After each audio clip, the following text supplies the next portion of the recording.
advertising may go through a bigger change than we can even imagine right now. It not Yeah. be keyword based basically. Truly a game changer. This is going to change how people behave with ads console. The time that is now saved is going to be used by humans to create new strategies. Definitely one of the biggest launches in the last 2 to 3 years that Amazon has done so far. Yes, responsible AI is the best AI. Yes. The AI that's not going to take over the world is the best AI. Hopefully. So,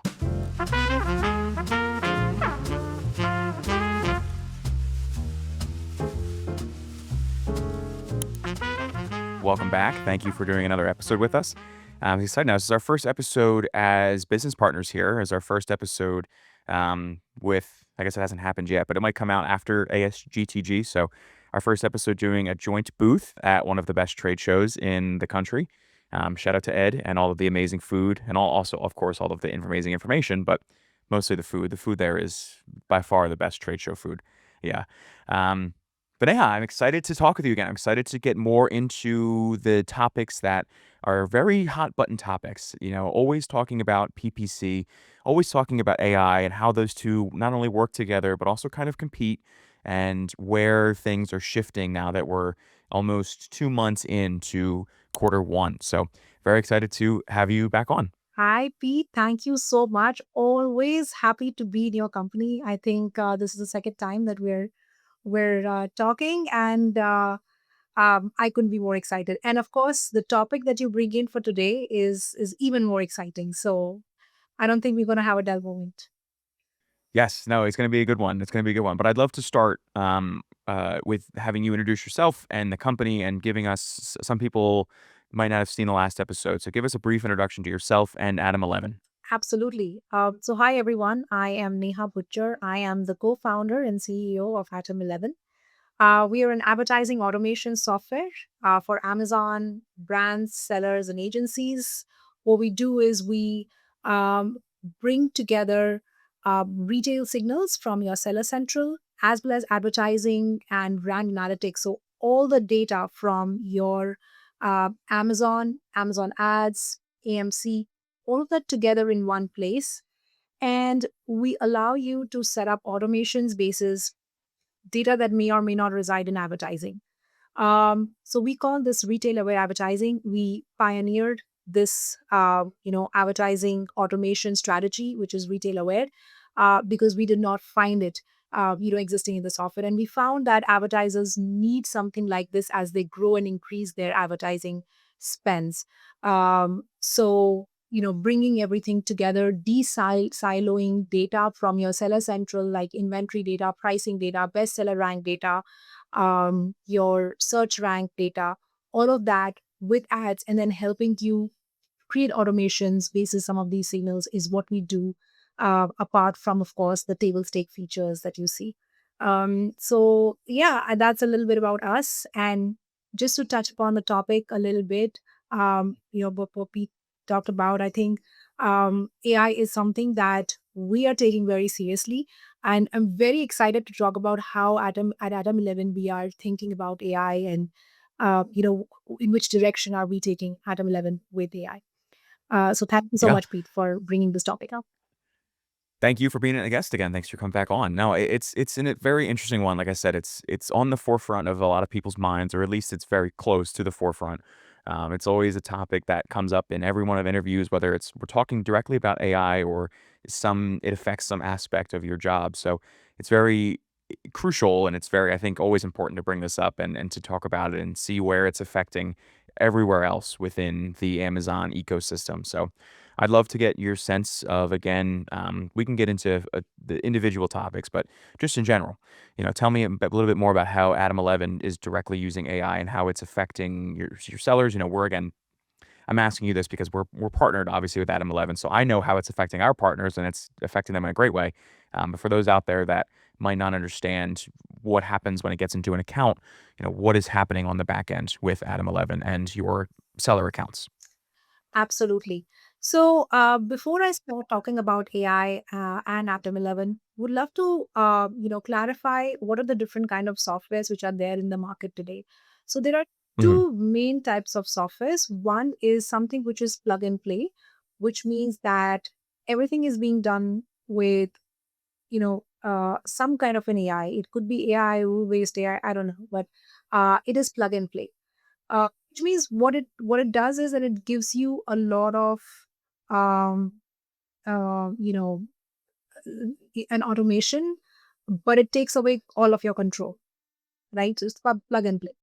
The second type of automations or automation software in our space is control based softwares, where you have 100% control on what kind of bit changes, budget changes, Mhm. everything that's going to happen on your account. So these are our control based softwares. Atom 11 is currently and is always going to be a control based software. We believe that, because since we work with intermediate to advanced users, we believe that they know exactly what they want to do, and that is what we are going to allow them to do. Now, until now, we how we help them with automations was mostly workflow automations, basis, bid automations, budget, search term harvesting, retail aware, inventory aware automations, pricing aware automations, so on and so forth. With AI, we are bringing in three types of um, capabilities on Atom 11. One is called Ask AI, two is Task AI, and three is Consult AI. So let me tell you what we are bringing in. Uh, Ask AI, which is already live on Atom 11, is basically where you are able to ask our trained AI two types of questions. Either they are root cause analysis questions as to tell me why did my sales go down, tell me why did my ACOS go up, so on and so forth. So these are root cause analysis. Something has already happened and you want to figure out why it happened. That is called root cause analysis. The second type of Ask AI is basically just summarize data for me. And this is the most common, right? Like you have so much data, you just want to see which aces should I be focusing on, or just summarize this entire 100,000 ASIN data and give me the gist in a couple of lines. So those are the two kind of Ask AI. The second type, which is coming up on Atom 11, is called Task AI.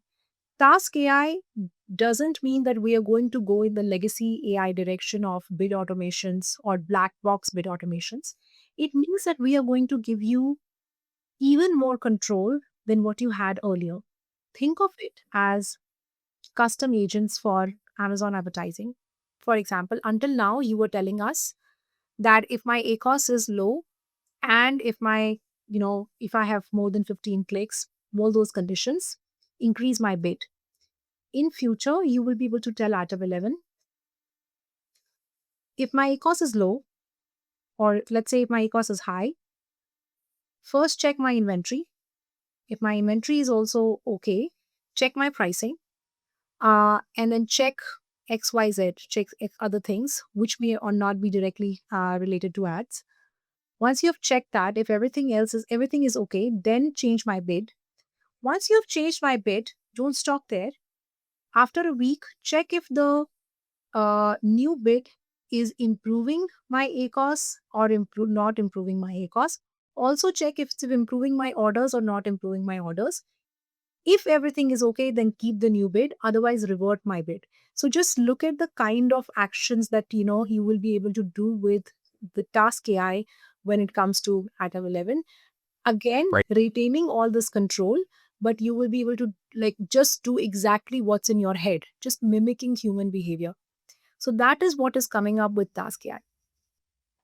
That's nuts. That's very next level because you're right. Right now, it seems simple to just say, "Hey, if X is X, then make it Y." Correct. But to execute all those steps in tandem and then have it revisited a week later is also very, very fascinating. Absolutely. But Yeah. So it doesn't yeah, stop there, right?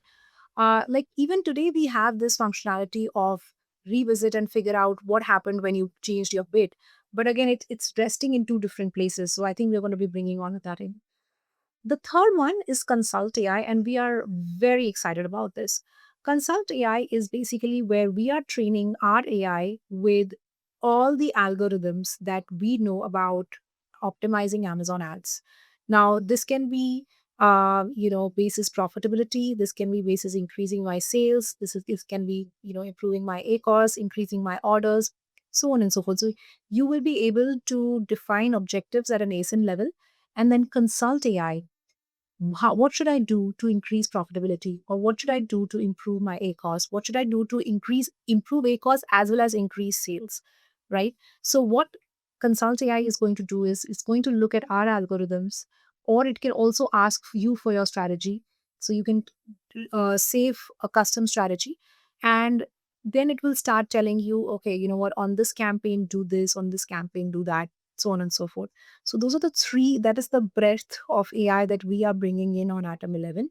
And what we believe is that those three are going to take away.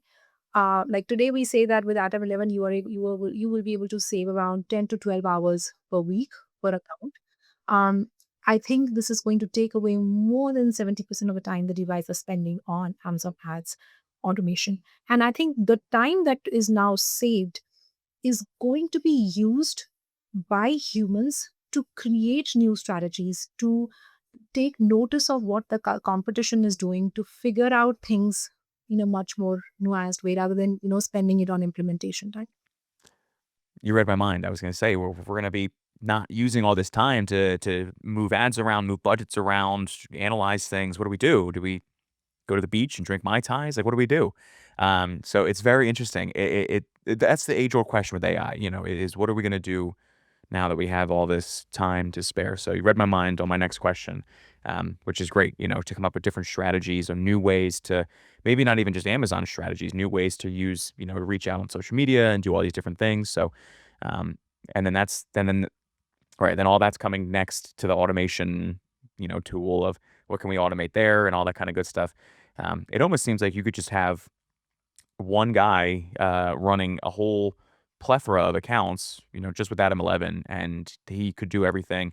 He'd probably spend a good amount of hours a week on managing all, let's say he had 100 accounts, but Adam 11 can take a lot of that responsibility away from him in a good way, not Yeah. in a negative, AI is going to take over the world way.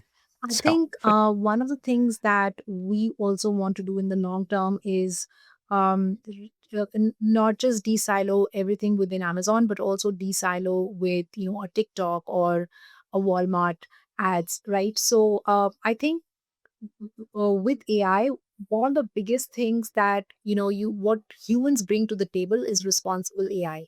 uh, that is something that is very often overlooked, Pete. Uh, People think that yes, AI is going to take over the world and they will take over all our jobs. But responsible AI needs a lot of oversight, and guardrails to be set up. And what we want to bring in on Atom 11 is to ensure that people are able to set up those guardrails, keep revisiting those guardrails, make sure that AI is being used responsibly. And for that you need people. So AI basically becomes that co-pilot, that helps you do things faster, yep. and whereby you are able to think. And um we're seeing AI be implemented a lot more in a lot more different places here and there. And a big topic we want to get into today was, of course, Amazon's own AI, which is Rufus. I think you mentioned this at the beginning of the show, or I think I've seen this, but I think you brought it up today that uh, over the last, I want to say it was about a year or so, that 10 billion in sales have been attributed to Rufus. I believe they're starting to do a little bit of ads on Rufus as well. I don't know if that's fully rolled out or if that's something I heard in the background. But there's a lot happening with with Amazon's AI, and there's a lot that they're doing and a lot that they're leaning into. How do you see that affecting the sales process? How do you see that affecting the ads process? And also, how do you see it affecting Atom 11's development and future? Very good question. So let me start with what how does Rufus going to affect the customer, right? The Hmm. end Hmm. customer who's buying.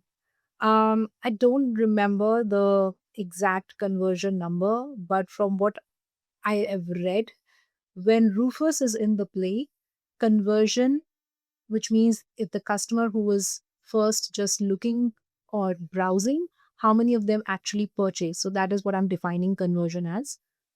Mhm. Conversion increases when Rufus comes into play. So customers trust Rufus to suggest the best possible thing to purchase, and they actually go ahead and purchase it. So Amazon is going to be on a roll. Amazon is, yeah, either more people use Rufus, the more they are going to buy. The buying time is going to come down. I mean, even now we see buying times on Amazon, which is like less than an hour, right? I think this is going to come Mhm. down because people will be able to find things faster.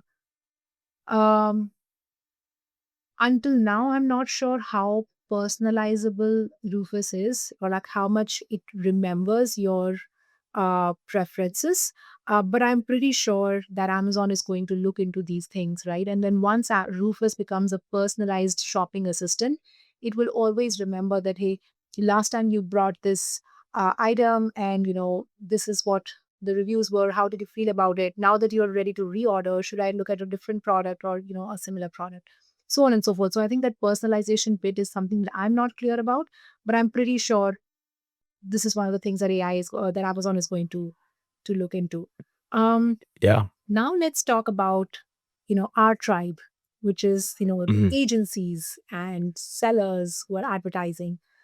Right. I think this is going to get some getting used to, and even I am, just like literally getting used to right now. Amazon very recently rolled out something called a prompt section on sponsored ads, where we are able to see where or which kind of prompts led to our sponsored ads showing under Rufus, so that we are able to optimize ads according to those. Having said that, it's not very mm, uh, well developed yet, so we don't see a lot of those prompts, so for me to actually understand. Mhm. But I think if I were to just extrapolate where this is going to go, um a big percentage, and it could, when I say a big percentage, I mean it could be more than like 60% of um actual buying or actual like searches might come through Rufus, and hence advertising may go through a bigger change than we can even imagine right now. It not Yeah. be keyword based basically, right? And personalization or audience targeting, which Amazon has already rolled out with DSP, with Amazon Marketing Cloud, creating audiences, or going more targeted, for more targeted audiences. That might be something that will be a saving grace. But like I said, a lot will um, reveal itself, I think, as we go further in 2026. But I think 2026 is going to be pivotal, a pivotal year for advertising too. I would say it's so interesting because I usually when I ask that question, I want to jump on something you said. Usually when I ask that question, people always say keywords aren't going anywhere. No matter what you say, keywords are always going to be the number one purchase. So you're saying Rufus could account for more than half. So that Rufus could be the majority of I'll tell you why. purchase opportunities, yes, or entry points, yes, for purchases. That's so interesting. I want to believe that because I think that's where a lot of you know smart people and maybe a lot of people in my generation are really just leaning very heavily into AI. Not even just my generation. I was just telling this to another guest. My mom went from saying look it up to then to Google it to now it's oh I just chat GPT'd or I'll chat GPT something. So my mother who has made that transition from looking things up in a dictionary or in the library somewhere to Googling it. Not to make fun of her age. I love my mom but she did these leaps from searching for things, and so it's so interesting to hear that you're in agreement with. Again, I think that's what's happening. I don't know if I want it to happen, but I think that's where Amazon would maybe want to move, even if it costs them some ad revenue. But so that's something that's interesting. I feel like that's one of the first times I've ever really heard that from someone that's not directly in on the Rufus team or working directly with it. So I'll explain just my wanted to jump stance. in there and say that. I'll explain Yeah, as I have a 6-year-old, please. Pete. My 6-year-old has never typed. So he's a screen free baby, but he has never, like, whenever Love it. he gets hold of my phone, if he's lucky enough, he has never typed a single word on my phone. He talks. He feels weird when I tell him that. I'm typing a message. He's like, why can't you just record, voice record, and just send it, right? So he doesn't know or he doesn't, um, even though he has always seen me and my husband typing, he or his grandparents typing, but he's never really related with the concept of typing. He's talking to either Alexa or, the phone, whenever it talks to Chat GPT and just says, hey, tell me, Chat GPT, what happened in today's cricket match, right? I feel that and again, this is a Gen Alpha, right? If you go to the Gen Zs, which is Mhm. probably your generation, I think Yeah. the adoption of technology is much faster.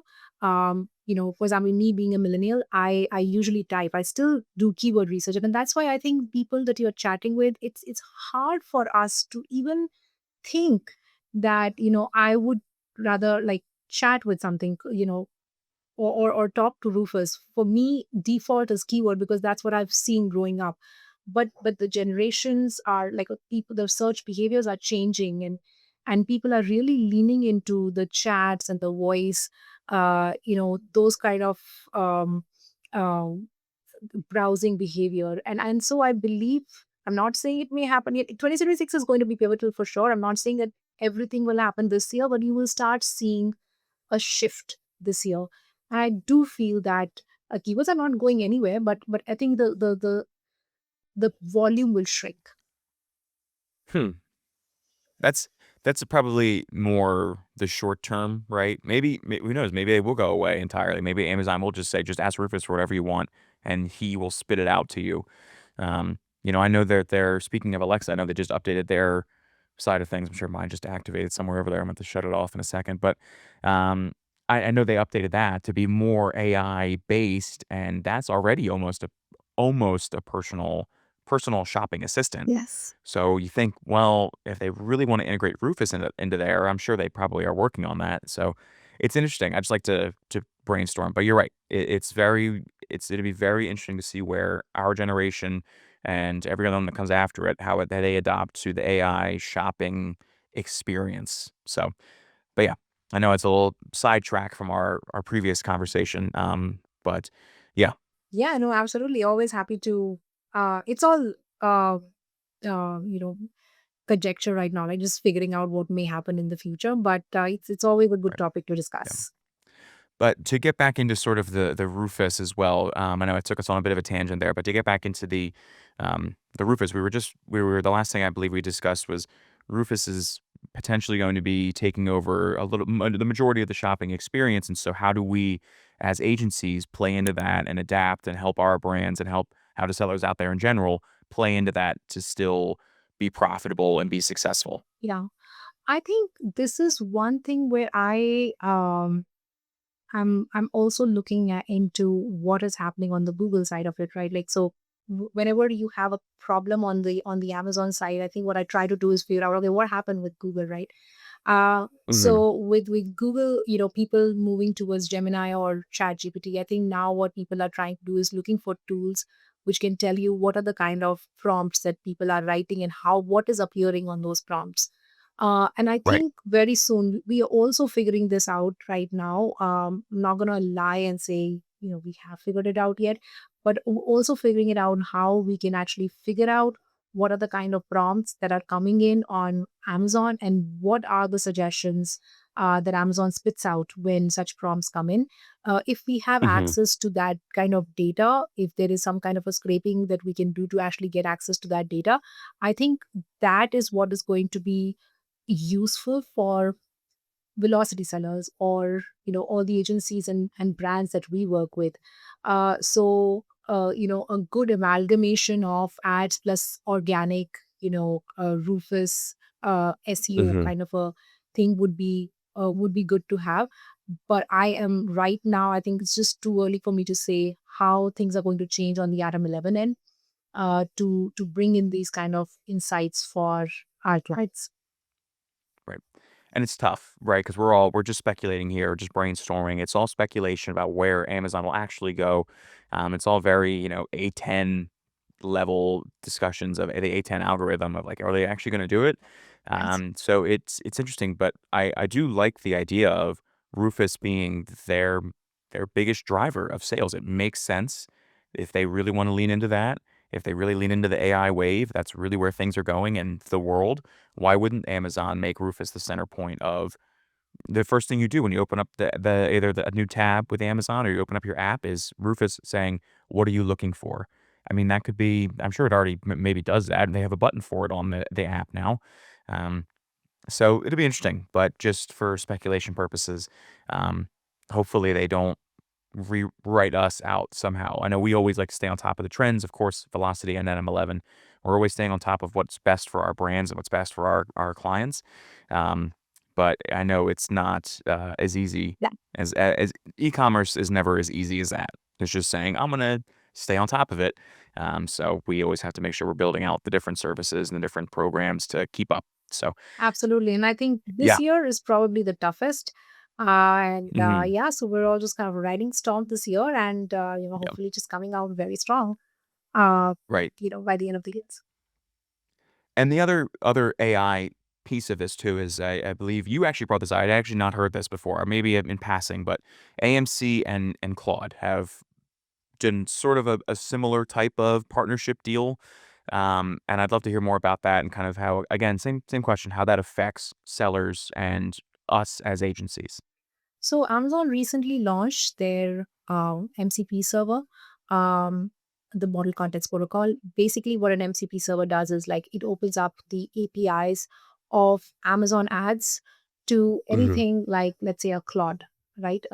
The Claude server, for example. So now you can just sit on Claude and you can say, um, look at all my campaigns which have an ACOS of greater than 30% and pause them, right?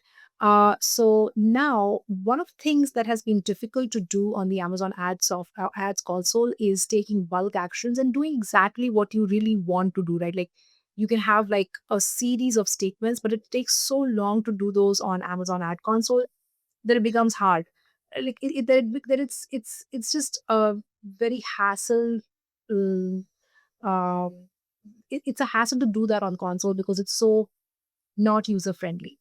With Right. you having the MCP server, which you can connect with, let's say, Claude, or probably tomorrow, even Slack, you can just be sitting on your Slack, chatting with your Slack, and just saying, do this on Amazon ads. And then it will take all those actions. Today, I think what it does is basically does most of your analytics. So it can show you, how many campaigns had this or how many campaigns have that, but it's not doing the right functions yet. But I think Mhm. that's coming to it's just the next phase. I think with this launching, this is truly a game changer in what has been developed by Amazon ads team in the last 2, 3, 4 years. When I say game changer, I mean this is going to change how people behave with ads console. Now, like I said earlier, um, now what is my role or what is Atom11's role, or what software should be thinking about is two things. One is Right. how to stop incorrect actions from being taken. When someone, it's very easy for someone to just go and type in an action and say do this, but where is that guardrail which tells you that, hey, are you sure you want to do this? Because if you do this, something like this may happen, right? So having that forecasting ability and then, saying that, hey, stop, what you are supposed going to do is not the right action because 10 of these campaigns are doing this and you will lose orders. So that is what I think we will bring in, an extra layer of intelligence and an extra layer of, combining multiple apps or integrating multiple apps so that you are able to take better actions.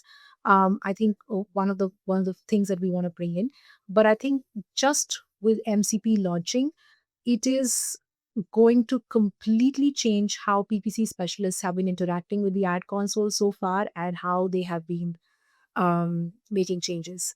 Um, if Amazon, I mean, I think definitely one of the biggest launches in the last 2 to 3 years that Amazon has done so far. Yeah, no, it's a huge move from them, and there's no other way to say it. It's a huge move, to integrate this stuff. But you're right, the guardrails, and again, as someone that thinks AI is going to take over the world, the guardrails need to be there for if they are going to allow that actions to be played. Same thing with Atom 11. Again, showing them, hey, listen, here's what could happen, and here's all these different things, and you guys have that, which is great. It sounds like Amazon is hopefully going to be adding that or something, or again, you guys can do that as well, which is nice. Again, having that in place to prevent anything extremely negative from happening. Because God forbid you go in there and you say, "Hey, Cloud, I need to do this or I need to do that," and then it does it, and then all of a sudden you lose all of your inventory, or it does something because you never know. I mean, every time you open an AI, the first thing it says is make sure you double check. AI can make Yeah, mistakes, so why would you it's tricky. It's tricky to not want something in place to, again, be a little bit of a safety net or, again, a guardrail so that, hey, you can't do that without really looking it over and approving it. So, yeah, no, it'll be very interesting to see where this goes in the next couple of years because obviously, I think Amazon, there's some rule there where you can't roll something out without having a 5-year plan for it. So they've, of course, got more in stock for where this is going. I think I remember there's a Jeff Bezos something or other. He said something about that. But yeah, so it'll be very interesting to see where this continues and how it affects, again, the ecosystem of Amazon. absolutely. I mean, we are excited and we are ready. So we'll see how this Yep. goes. And I think, yeah, I think if I were to just kind of, close in with a line, I think for us at Atom 11, we are focused mostly on two things this year. One of them is, of course, AI. And of course, I told you about what are our plans. And of course, the second one is DSP. We didn't Hmm. get much time to talk about DSP, but hey, you know what? Maybe next time. Uh, Another episode. Another episode. Another episode. And DSP is again something that we are really, really doubling down on. And I think I gave you guys a little bit of a teaser when I said that audience targeting is going to be so important. And with Atom 11 getting DSP capabilities now, you know, being a full funnel advertising software, I think we just really are bringing in things together so that, every advertiser has everything they need on one software. Right.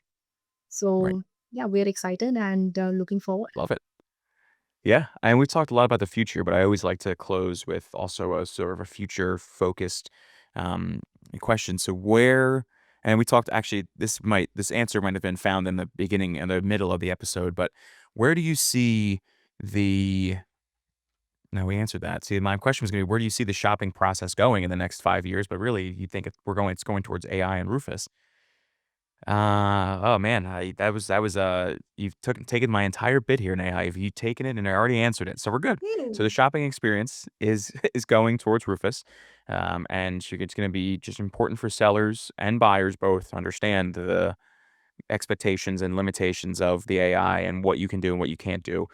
And I think that's an important lesson to take with you at the end of this episode is know the limitations, know what's expected of the AI, know what's expected of you as a seller, and know what you can get out of it as you as a customer. Yeah, So responsible AI. yes, responsible AI is the best AI. Yes. The AI that's not going to take over the world is the best AI. Hopefully. So Neha, it was a pleasure having you back on. Excited to see you at ASGTG this year in March in Brooklyn. If you are going, comment on this video. We will see you there. I will also have Neha's LinkedIn as well as Atom11’s website down below in the description. Check out both of those. And yeah, Neha, Yeah, again, thank you for being a guest again. and thank you Yes. so much. And by the way, if since you missed it, we are going to be boothing together at ASGDG. So we're going to be roomies. What Yes. is it called? Neighbors. And Neighbors. so yeah, I'm looking forward to seeing everyone over there, and of course you, Pete. Super excited. And thank you all for watching. I am your host, Velocity Pete, and we will see you next week.